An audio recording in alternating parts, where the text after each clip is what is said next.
So today's video is a little bit different. I'm just gonna be talking about a few things that you should know before you set off from Ghana and head into Canada for school. And I'm making this video because of a few cases and instances that have come my way.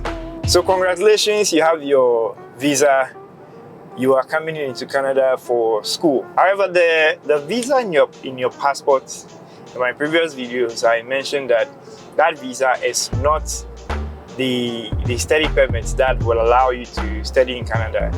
You will get the study permit at your port of entry or at your point of entry when you arrive in Canada. At your point of entry, you may be asked a few questions that you need to have prepared for. A few people that have come in have had immigration ask them if they've paid some part of their tuition or have paid tuition already. And others are also being, asked to show that they have indeed paid the tuition. Others have also been asked to produce a more current bank statement because, of course, when you apply for the study permit, you did show a bank statement and you mentioned that you do have enough money to pay for your tuition. So make sure you are well prepared before you hop on a plane coming into Canada.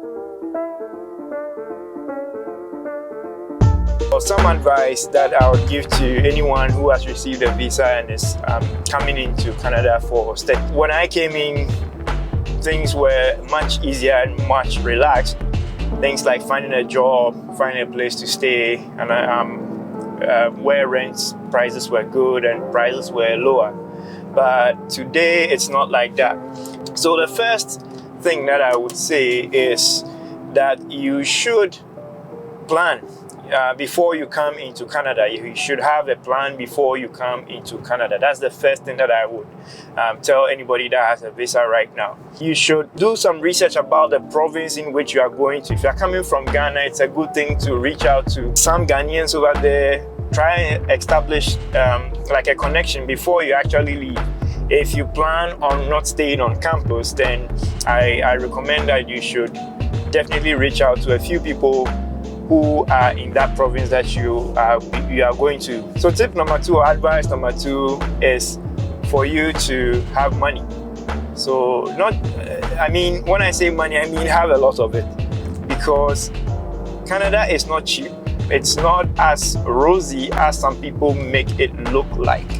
If you are of the notion that you are coming into Canada and then work and pay your school fees, pay for groceries and pay for other things, then I'm sorry to say that it is close to impossible to do that right now in Canada with rising prices and rent prices and other things. Basically, it's close to impossible to do that. Some of you may disagree with me, but that is my honest opinion. While you are applying for your study permit, there were requirements. So one of that requirement was for you to show proof of funds that you can pay for your tuition even without working. It is expected that when you get in, you can at least foot for your first year tuition and living expenses.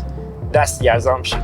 Tip number three is to give yourself time. Everything won't happen overnight. Your breakthrough wouldn't happen overnight. You may get a job as soon as you arrive. Some of you may also have to keep looking for a while before you do get that job. Don't rush it.